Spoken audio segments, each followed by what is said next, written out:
Baik pemirsa, kita akan lanjutkan perbincangan. Mbak Anissa, banyak sekali catatan-catatan rasanya yang diajukan oleh Perludem mengenai proses dari penunjukan penjabat kepala daerah ini. Salah satunya adalah yang saya ingat betul adalah bagaimana Perludem meminta bahwa penunjukan penjabat kepala daerah ini punya atau harus butuh parameter yang jelas. Mungkin bisa dijelaskan mengenai hal ini Mbak Anissa.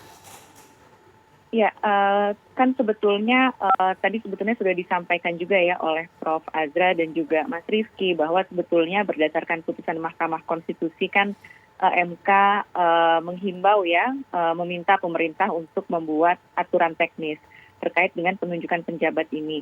Karena tadi ya ini adalah konsekuensi dari pilihan untuk menyerentakkan jadwal pilkada seluruhnya di tahun 2024, konsekuensinya tidak ada pilkada di 2022 dan 2023. Konsekuensinya akan ada penjabat yang ditunjuk untuk menjalankan tugas-tugas sebagai kepala daerah. Nah, yang perlu dicatat adalah jumlahnya banyak, ada 271 daerah sampai nanti 2023, lalu masa jabatannya yang juga cukup panjang. Sehingga pengisiannya tidak bisa dilakukan sebagaimana ya, misalnya kita menunjuk ketika kepala daerah definitifnya sedang berhalangan, misalnya sedang cuti. Misalnya kepala daerah sedang cuti atau berhalangan kan biasanya ditunjuk seorang pelaksana harian atau pelaksana tugas yang mungkin konteksnya berbeda dengan situasi saat ini.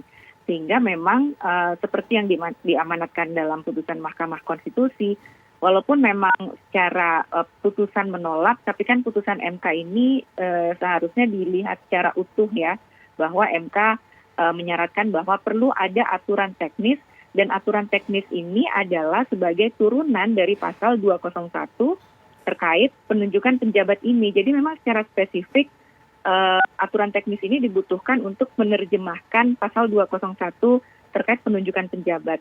Di pasal 201 hanya disebutkan yang syaratnya tadi ya, eselon 1 atau eselon 2 ya, madya atau pratama. Tapi MK kemudian menyampaikan perlu ada aturan yang lebih teknis terkait penunjukan penjabat ini, di mana prosesnya harus tetap demokratis, karena di Undang-Undang Dasar kita pasal 18 itu disebutkan bahwa kepala daerah dipilih secara demokratis, yang selama ini kita maknai secara langsung.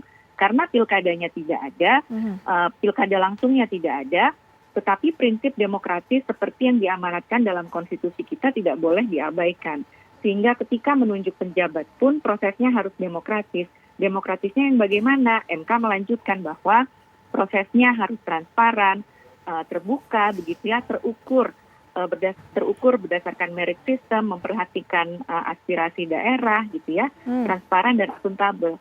Nah, ini yang belum ada sampai dengan saat ini, gitu ya, sudah ada beberapa penjabat yang ditunjuk, tetapi aturan teknisnya belum ada. Kalau misalnya kita bicara soal waktu, Undang-Undang Pilkada ini kan Undang-Undang nomor 10 tahun 2016. Undang-undangnya sudah ada sejak 5 tahun yang lalu. Ini bisa dianggap bahwa sejak 5 tahun yang lalu kita sudah tahu bahwa di 2022 dan 2023 tidak ada pilkada dan dibutuhkan penjabat untuk mengisinya, begitu ya, dan pemerintah yang akan menunjuk penjabat ini. Jadi kira-kira seperti itu, Mbak Putri. Mbak Anissa, kekhawatiran terbesar dari Perludem apa dengan adanya ini? Apakah kemudian juga sejalan dengan suara masyarakat yang mengatakan bahwa penunjukan penjabat kepala daerah ini bernuansa politis, Mbak? Ya, saya rasa wajar ketika ada asumsi seperti itu, Mbak. Karena tadi kita sebagai publik yang selama ini punya hak ya untuk memilih kepala daerahnya secara langsung, tapi kemudian privilege kita ya sebagai pemilih untuk memilih kepala daerah secara langsung ini kemudian jadi tidak ada di tahun 2022 dan 2023 ini. Dan ini kan menjadi seolah-olah menjadi prerogatifnya presiden ataupun Mendagri begitu ya untuk menunjuk siapa yang akan ditunjuk menjadi penjabat. Ketika tadi ya prosesnya tidak sesuai dengan prinsip demokratis seperti di dalam konstitusi kita, kan ya tentu akan menciderai proses demokrasi secara umum begitu ya, apalagi mereka nantinya akan menjabat sampai tahun 2024 yang kita tahu bahwa di 2024 itu akan ada pemilu 5 kotak di bulan Februari dan juga akan ada pilkadanya di bulan November. Jadi kekhawatiran tadi ya, misalnya menguntungkan pihak tertentu kalau kemudian ada publik yang berasumsi demikian ya tidak bisa dihindari karena alat ukur penunjukan penjabat kepala daerah ini juga tidak ada sampai sekarang. Memang Kementerian Dalam Negeri menyatakan bahwa punya indikator, tapi indikator yang seperti apa begitu ya? Apakah indikator-indikator tersebut sesuai dengan putusan Mahkamah Konstitusi tadi? Baik, Mas Rifki, memang kami paham betul bahwa Mas Rifki sudah mengatakan bahwa baru akan memanggil Menteri Dalam Negeri beberapa waktu ke depan atau beberapa pekan ke depan. Tapi mungkin sebagai pengawas pemerintah, kemudian juga menggema suara rakyat, bagaimana melihat pandangan-pandangan rakyat seperti ini? Bahwa ini semua bernuansa politis, ada pihak-pihak yang juga diuntungkan. Ya, DPR tidak berada di ruang hampa. Kami setiap saat mendengar, menyerap aspirasi. Kalau diikuti dialektika Komisi 2 DPR RI dengan Saudara Menteri Dalam Negeri jauh sebelum akhir masa jabatan para gubernur, bupati, wali kota yang kemudian melahirkan para penjabat yang diberikan kewenangan pada saat ini, dialektika itu sebetulnya muncul setidaknya sejak 1 tahun terakhir ya. Sejak saya 1 tahun terakhir berada di Komisi 2 DPR RI dan saya menyaksikan betul hampir semua fraksi memberikan atensi terkait dengan persoalan ini. Nah, kendati demikian memang kita juga harus menghormati norma yang ada pada ketentuan undang-undang tentang pemilihan gubernur, bupati, dan wali kota, Undang-Undang Nomor 10 Tahun 2016. Nah, karena itu pada bulan Maret yang lalu sebetulnya baru Mahkamah Konstitusi itu memberikan pertimbangan hukum dalam putusan nomor 67 PUU tahun 2021, di mana judicial review-nya dilakukan pada bulan November dan putusannya baru keluar pada bulan Maret. Nah, sejak itulah kemudian diskursus ini semakin menguat agar ada indikator-indikator yang jelas gitu terkait dengan bagaimana penunjukan, kenapa di satu daerah harus si A dengan kriteria tertentu dan seterusnya. Kendati demikian kita juga harus pahami bahwa posisi penjabat kepala daerah ini tentu berbeda dengan kepala daerah definitif yang harus dipilih secara langsung, dipilih secara demokratis sebagaimana ketentuan dalam pasal 18 konstitusi kita. Nah, sebagai bagian dari aparatur sipil negara, kami Komisi 2 DPR RI meminta kepada Saudara Menteri Dalam Negeri untuk membuat semacam raport kepada para penjabat kepala daerah ini, dan kami tentu akan menggunakan mata telinga kami di setiap daerah. Kami punya daerah pemilihan masing-masing untuk melihat bagaimana kinerja para penjabat kepala daerah ini. Kami tentu tidak akan segan-segan meminta kepada Saudara Menteri Dalam Negeri, kepada pemerintah, termasuk kepada Presiden, untuk melakukan evaluasi. Bahkan jika pada titik tertentu dilakukan rotasi, pergantian kepada mereka yang menjadi penjabat ini. Dan kami membuka diri kepada publik terkait hal-hal tersebut. Dan sebetulnya tidak ada ketentuan normatif yang mengatur harus 1 tahun. SK-nya betul 1 tahun, tadi Prof. Azra katakan kepada kita, SK-nya 1 tahun, dan Mendagri juga membuat statement terkait dengan itu. Tapi kalau kita lihat ketentuan dalam undang-undang tentang pilkada, undang-undang ASN, dan seterusnya, tidak ada ketentuan 1 tahun itu. Anytime bisa kita ganti. Saya pernah menegaskan itu di TV One juga. Kalau kemudian kita menemukan bahwa para pejabat ini melakukan penyalahgunaan kewenangan, tidak memberikan pelayanan publik, tidak perform sebagai penjabat, atau sebaliknya, dia meninggalkan tugas pokoknya sebagai pejabat definitif eselon 1 dan eselon 2. Tugas penjabat ini Mbak Pufi dan pemirsa sekalian tidak mudah, karena dia bekerja pada 2 ranah sekaligus. Misalnya penjabat gubernur Bangka Belitung, secara definitif yang bersangkutan masih menjadi Dirjen ESDM, Dirjen Minerba di Kementerian ESDM. Yeah. Saudara Akmal, Dirjen Otonomi Daerah Kementerian Dalam Negeri, tetap menjadi Dirjen, di sisi yang lain menjadi penjabat Gubernur Sulawesi Barat gitu. Nah, yang poin yang lain mungkin yang ingin saya katakan, yang sekarang banyak mendapat kritik adalah mutasi dalam tanda kutip teman-teman TNI Polri ke birokrasi yang kemudian beberapa saat setelah itu diangkat menjadi penjabat. Dan mutasi ini sebetulnya bukan hanya ada di TNI Polri, ada juga fenomena misalnya Prof. Azra, mutasi dari dosen fungsional, kemudian diangkat menjadi staf ahli menteri beberapa waktu setelah itu menjadi penjabat gubernur. Semua ini tentu akan menjadi tanda tanya publik karena waktunya sangat dekat sebelum yang bersangkutan diangkat menjadi penjabat. Nah, indikator-indikator ini menurut saya penting. Berapa lama orang sudah menjabat, mutasinya beralih dari fungsional ke struktural berapa lama, kalau dari TNI Polri berpindah ke struktur non-TNI Polri ke birokrasi harus berapa lama dengan alat ukur dan prestasi yang jelas. Sehingga kemudian publik tidak berpolemik sendiri, tidak menganggap ini bagian dari politik ansih. Politik kita boleh saja politik kebangsaan, politik untuk mempererat NKRI, memastikan stabilitas politik di daerah, kesejahteraan dan pelayanan publik. Tapi di luar itu terkait dengan politik praktis, terlebih terkait dengan kepentingan pemilu dan pilkada serentak tahun 2024, kami di Komisi 2 DPR RI punya pandangan yang sama. Kami pun menolak persoalan itu. Kendati kami tentu pada pihak yang paling diuntungkan jika wacana-wacana itu bisa muncul di daerah. Kami tidak ingin membuat legasi negatif, Mbak Pufi, dalam periodisasi ini kepada publik. Kami ingin bukan hanya pemilu dan pilkadanya yang sukses, tetapi kemudian prosesnya juga bersih, baik, dan menghasilkan pemimpin yang baik di tingkat nasional maupun di tingkat daerah. Baik, Mas Rifki, nanti mungkin bisa diberikan tanggapan oleh Prof. Azumardi, termasuk juga Prof. seberapa yakinnya kemudian dengan para penjabat kepala daerah ini untuk bisa melakukan tugasnya dengan baik dan juga mendapatkan kepercayaan dari masyarakat. Sesaat lagi.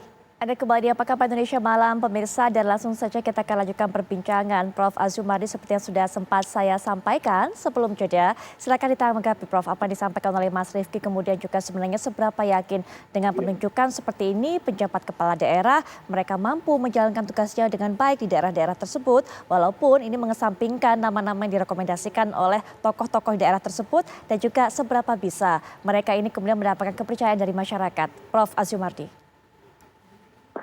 Ya, saya kira dengan penjelasan dari Bung Rifki tadi itu jelas bahwa pengangkatan penjabat ini mengandung banyak sekali masalah ya. Pertama masalah dan proses pengangkatan mereka sendiri yang itu tidak demokratis ya, tidak demokratis lah. Yang kedua juga dengan begitu saja menghilangkan daulat rakyat. Pejabat yang diganti itu kan yang dipilih langsung dalam pilkada, tapi kemudian ya dengan mudah saja diganti dengan penjabat gubernur, bupati dan wali kota. Jadi daulat rakyat diganti dengan daulat pemerintah, dalam hal ini pemerintah pusat ya kan. Ini udah jadi satu masalah. Yang kedua, ketika penjabat itu dipilih, diangkat tidak melalui proses yang demokratis lah, seperti yang apakah disarankan, apakah direkomendasikan, ataupun memang diperintahkan oleh MK, misalnya, itu tidak dilakukan. Sampai hari ini kita belum melihat ada gerakan dari Kementerian Dalam Negeri untuk membuat peraturan ya, yang tadi itu disyaratkan ya. Misalnya harus jelas lah, transparan, dan kemudian jelas ukuran-ukurannya seperti yang tadi dijelaskan oleh Bung Rifki itu kan. Saya belum dengar ada kemauan, sementara pada saat yang sama sudah mulai gejala-gejala penolakan dari daerah, yang termasuk yang kejadian di Sulawesi Tengah, yaitu yang mundur itu setelah dilantik hanya dalam bilangan beberapa menit dia mengundurkan diri. Ini kan seperti yang tadi dipakai istilahnya oleh Bung Rifki, ini kan menampar ya wajah pemerintah ini. Nah, yang ketiga saya kira para penjabat ini tidak bisa efektif, apalagi kalau dia masih merangkap. Eselon 1 misalnya dari Jakarta atau dari tempat lain, kemudian diangkat menjadi penjabat gubernur, ya dia jabatan lamanya tidak dilepas, bagaimana dia bisa efektif, ya kan? Apalagi kemudian dia dikasih waktu sesuai dengan SK-nya itu cuma 1 tahun. 1 tahun itu mungkin udah habis 3-4 bulan itu untuk mengenali lapangan. Apalagi kalau dia dari Jakarta atau dari daerah lain menjadi pejabat di tempat lain, maka dia harus menyesuaikan diri, harus membangun saling pengertian, kerjasama dengan masyarakat lokal, ya kepemimpinan lokal itu memerlukan waktu, sehingga kemudian dengan demikian pemerintahan daerah tidak bisa berjalan dengan efektif. Ini yang kita akan terjadi, saya kira dalam waktu yang bisa kita antisipasi seperti yang tadi sudah saya katakan, tidak hanya berhenti pada waktu pilkada serentaknya diselenggarakan pada 27 November, tapi bisa berlarut-larut kalau misalnya ada gugatan-gugatan ya kan ke KPU maupun kemudian lebih-lebih lagi ke MK ya, yang tidak menerima hasil pemilu. Ini kan lebih lama lagi. Jadi ini akan mengakibatkan derita yang berkepanjangan di daerah menurut saya sih. oleh karena itu ini pelajaran yang baik seperti yang tadi saya katakan, sebaiknya pemilu pilkada ini janganlah ditumpuk di semua di satu waktu ya. Kalau bisa ya dilakukanlah setiap tahun, ada pilkada sela dan macam-macam itu bisa. Sehingga dengan demikian juga dana yang digunakan, yang diperlukan juga tidak sebesar seperti yang sekarang ini. Secara bertahap bisa di ini. Nah saya kira Bung Rifki sebagai anggota DPR, saya kira bisa merancang ini. Pilkada itu jangan semua ditumpuk di satu waktu ya. Di negara-negara lain juga ada pilkada sela, pileg sela juga ada ya kan, tidak harus serentak semuanya, apalagi kita ini kan wilayahnya seperti sekarang ini kan susah sekali, transportasi di daerah tertentu tidak memadai, penyebaran logistiknya susah, pengawasan KPU-nya juga susah ya kan. Baik. Jadi oleh karena itu ini pelajaran yang sangat berharga bagi kita, dan mungkin juga saya kira dalam waktu yang tersisa ini mungkin perlu juga dipikirkan oleh Kemendagri kenapa misalnya mengajak DPRD ya kan dalam penentuan calon penjabat itu. Yuk DPRD ya kan, dengarkan suara DPRD, karena DPRD itu mewakili rakyat itu ya kan, dan mereka tidak, anggota DPRD kan tidak diganti dengan penjabat anggota DPRD kan, enggak. Yang diganti itu kan cuma kepala daerahnya ya kan. Jadi sebetulnya kalau pemerintah mau bersikap demokratis, mau mendengar aspirasi rakyat, mau mendengar daulat rakyat itu ada juga di tangan DPRD. Baik. Nah coba DPRD-nya diajak ya kan, yuk kita ngobrol-ngobrol siapa yang Anda inginkan jadi penjabat kepala daerah, itu kan bagus. Baik. Itu menurut saya sangat korek secara politik, walaupun mungkin dasar hukumnya mungkin masih harus dicari-cari. Saya bukan ahli hukum, mungkin Bung Rifki bisa menemukan alasan hukum misalnya mengajak DPRD memilih ya, bersama-sama dengan Kemendagri penjabat bupati, penjabat wali kota, penjabat gubernur, ya kan bisa itu sebetulnya. Baik, ya. Prof. Dan tetap Indonesia dianggap demokratis ya kan, tidak main angkat sendiri Kemendagri itu. Baik, nah kamu juga akan berikan kesempatan mungkin pernyataan terakhir Mbak Anissa terlebih dahulu, kemudian baru ke Mas Rifki. Silakan Mbak Anissa. Ya, sebetulnya apa yang menjadi usulan tadi ya disampaikan oleh Prof. Azra, misalnya tidak rangkap jabatan, lalu melibatkan DPRD misalnya, itu kan sebetulnya hal-hal yang bisa tertuang dalam aturan teknis tadi, Mbak. Jadi ketika kita sudah punya aturan teknis, indikator dalam menunjuk penjabat itu seperti apa, saya rasa ya polemik-polemik yang terjadi di masyarakat mungkin bisa diminimalisir.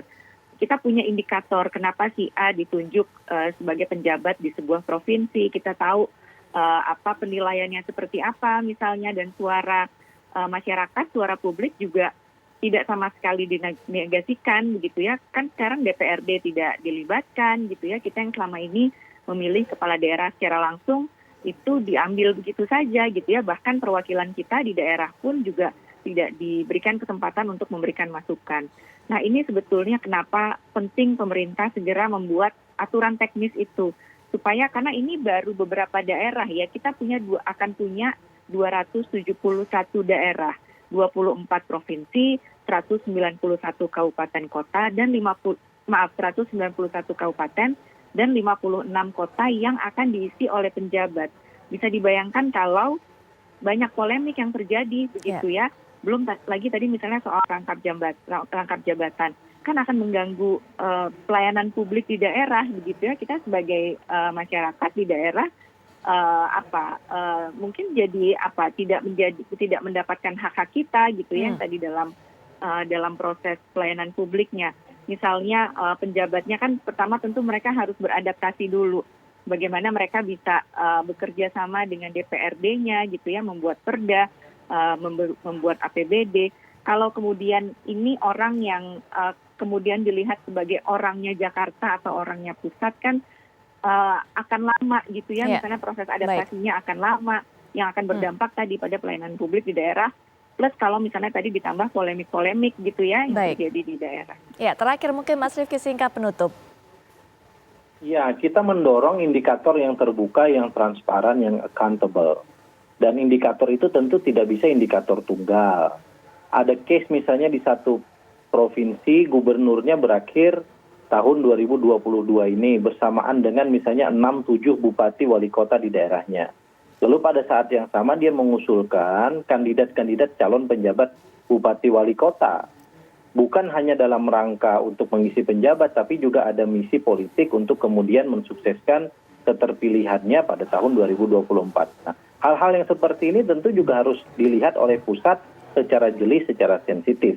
Jangan sampai juga kemudian atas dasar aspirasi daerah kita terperosok pada kepentingan politik lokal. Dan yang begini ini sangat kental di lokal. Sehingga kemudian indikator yang terbuka, transparan dan seterusnya termasuk masukan dari berbagai pihak, semacam proses fit and proper lah kira-kira begitu yang bisa mendengarkan banyak pandangan dari berbagai pihak dan calon-calonnya bisa dibuka terlebih dahulu sebelum ditetapkan, itu menurut pandangan saya akan jauh lebih baik dan mengurangi kebisingan-kebisingan terkait dengan berbagai hal soal penjabat kepala daerah yang belakangan ini muncul. Jadi kita semua sedang menunggu itu dan mohon doa, mohon support.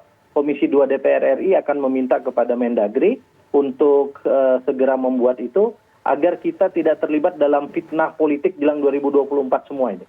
Makasih. Baik, terima kasih Mas Rifki, terima kasih Prof. Azumardi Azra, kemudian juga Mbak Khairunisa, terima kasih sudah meluangkan waktunya untuk bisa memberikan pendapat, pandangan. Semoga ini bisa menjadi masukan yang berarti bagi pemerintah. Terima kasih sekali lagi.